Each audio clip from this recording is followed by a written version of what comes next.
ایک حل ہے کہ آپ مرجعیت کا اعلان کریں پاکستان میں، بولیں میں مر جاؤں، میں مجتہد ہوں، میرا فتویٰ ہے کہ جمعہ واجب ہے، پھر کوئی مسئلہ نہیں ہے، آپ کے مقلد جمعہ پڑھیں گے۔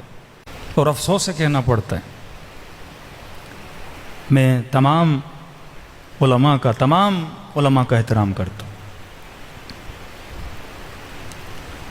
لیکن اگر کوئی اصل شیعت کا انکار کرے، ہماری جو اصول ہیں، شیعہ انبیاء کو معصوم مانتے ہیں، ہمارا عقیدہ ہے نبی کبھی بھی گناہ نہیں کر سکتے، لیکن ایک لاہور کے عالم دین ہے، میں احترام کرتا ہوں، جب آپ تقریروں میں یہ بولیں گے کہ حضرت آدم نے گناہ کیا، یہ وہی وہابیت والی بات ہے۔ جب آپ نماز عید کے خطبوں میں یہ بولیں گے کہ قرآن میں صراحتاً حکم ہے کہ نماز جمعہ واجب ہے، اور یہ مراجع کیوں کہہ رہے ہیں کہ نماز جمعہ اختیاری ہے، یہ اٹیک مرجعیت پر ہے۔ 14 سال ہو گئے گاؤں گاؤں گلی گلی جاتے لوگوں کو مرجعیت کی طرف آنے کے لیے، اور ایک صاحب امامہ اگر مرجعیت کے لیے ایسے جملے بولے، اور پھر ایک مذاقاً جوک بولا جائے کہ ایک ٹیچر کلاس کو چھوڑ کے چلا جائے اور جسے مانیٹر بنا کے جائے، اور اسٹوڈنٹس کو وہ یہ بولے جھوٹ میں کہ آج چھٹی ہے، سارے اسٹوڈنٹ نکل جائیں، اور بعد میں ٹیچر کو پتہ لگے جس نے یہ بولا اسے بھی سزا دے گا، جو بھاگ گئے اسے بھی سزا دے گا، بولے کہ آج کے مراجع کا حال یہ ہے، الیاذ باللہ، کہ امام زمانہ نے ان کو مانیٹر بنایا اور انہیں جمعے کی چھٹی کرا دی۔ یہ نظریہ وہابیوں کا نظریہ ہے کہ قرآن کی ظاہری آیتوں پہ فتویٰ دینا۔ ہاں، ایک حل ہے کہ آپ مرجعیت کا اعلان کریں پاکستان میں، بولیں میں مر جاؤں، میں مجتہد ہوں، میرا فتویٰ ہے کہ جمعہ واجب ہے، پھر کوئی مسئلہ نہیں ہے، آپ کے مقلد جمعہ پڑھیں گے۔ آغا فاضل کے نزدیک شاید سر پانی میں جائے تو مثلا روزہ باطل نہیں ہوتا، یہ تھوڑی آغا فاضل آغا بہجت پہ تنقید کریں، آغا خامنئی پہ تنقید کریں، اس سے مرجعیت ختم ہو جاتی ہے۔ میں اگر مرجع نہیں ہوں، اگر میں نے مرجعیت کا اعلان نہیں کیا، مجھے حق نہیں ہے میں کسی مجتہد کی فتویٰ پہ تنقید کروں۔ ظواہر آیات قرآن پہ اگر حکم دینا ہوتا تو قرآن میں صریحتاً لکھا ہے، ابا حضرت آزر کو حضرت ابراہیم کا باپ بتایا گیا ہے، اور خدا کہتا ہے وہ کافر تھا۔ پھر آپ بھی مانو حضرت ابراہیم کے والد کافر تھے، اگر ظواہر پہ حکم کرنا ہے۔ خدا کہتا ہے جو یہاں اندھا ہے وہ وہاں اندھا ہے، پھر بولو کہ جو یہاں اندھا ہے وہ وہاں اندھا ہے، ظاہر پہ حکم کرو۔ خدا کہتا ہے ید اللہ فوق ایدیہم، میرا ہاتھ ان کے ہاتھ کے اوپر ہے، پھر حکم دو۔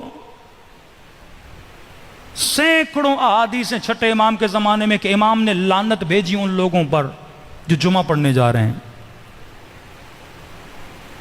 بعض ہمارے غالی غلات شیعہ جو بے وقوف ہیں، وہ اس حدیث سے کیا سمجھتے ہیں کہ آج کے زمانے میں جمعہ پڑھنا حرام ہے، بعض پھر یہ نتیجہ نکالتے ہیں۔ بنو عباس اور بنو امیہ کے زمانے میں جو جمعہ پڑھنے جاتے تھے، بنو عباس اور بنو امیہ نے اپنے مولوی مسجدوں میں لگائے تھے، ان کے پیچھے امام نے فرمایا جمعہ پڑھنا منع ہے۔ ہمارا عقیدہ ہے جب تک حکومت الہی یعنی امام زمانہ نہیں آتے تب تک جمعہ اختیاری ہے۔ حکومت معصوم کے انڈر جو جمعہ ہوگا وہ جمعہ کیا ہے؟ اب حدیث موجود ہے، آپ حدیث کا کیسے انکار کر سکتے ہو؟ اور آپ لطیفے پڑھو، مراجع کا مذاق اڑاؤ۔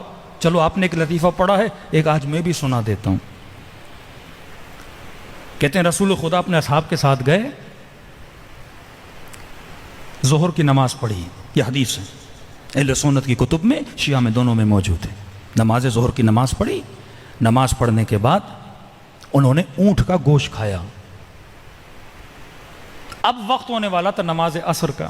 اب اونٹ کا گوشت کھانے سے آپ کو پتہ ہے وضو کس چیز سے باطل ہوتا ہے؟ بدن سے ہوا خارج ہو جائے تو وضو باطل ہوتا ہے۔ انہوں نے اونٹ کا گوشت کھایا، کسی کی ہوا خارج ہو گئی، جب بدبو ہوئی، اب رسول ہے نا رحمت للعالمین، وہ تو کسی کو نہیں بولیں گے تو اٹھ کے جا وضو کر۔ نبی نے حکم فرمایا جن جن نے اونٹ کا گوشت کھایا ہے سارے جا کے وضو کریں۔ اب کل سے مولوی فتویٰ دے کہ جو بھی اونٹ کا گوشت کھائے گا اس کا وضو باطل ہے۔ حکمت ہوتی ہے کون سا حکم کس جگہ پہ کس لیے دیا گیا ہے۔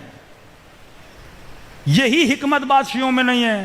بعض جمعے کو حرام سمجھتے ہیں اور بعض نے کہہ دیا کہ جمعہ واجب ہے. ہاں مرجعیت کا میں بھی اعلان اگر کر دوں مرجعیت کا، پھر بھائی میرا فتویٰ ہے، میرے مقلد میرے فتوے پہ کیا کریں؟ عمل کریں. کسی کو حق نہیں ہے کسی مرجع کو کیا کرے؟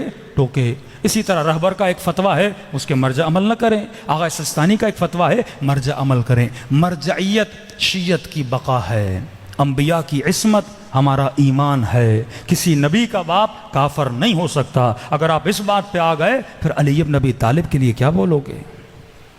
یہی تو بولتے ہیں کہ جب ابراہیم کا باپ قرآن میں خدا کہتا ہے اس کا باپ آزر ہے وہ کافر ہے لیاذ باللہ، تب کہتے ہیں علی بن ابی طالب تو نبی نہیں ہیں.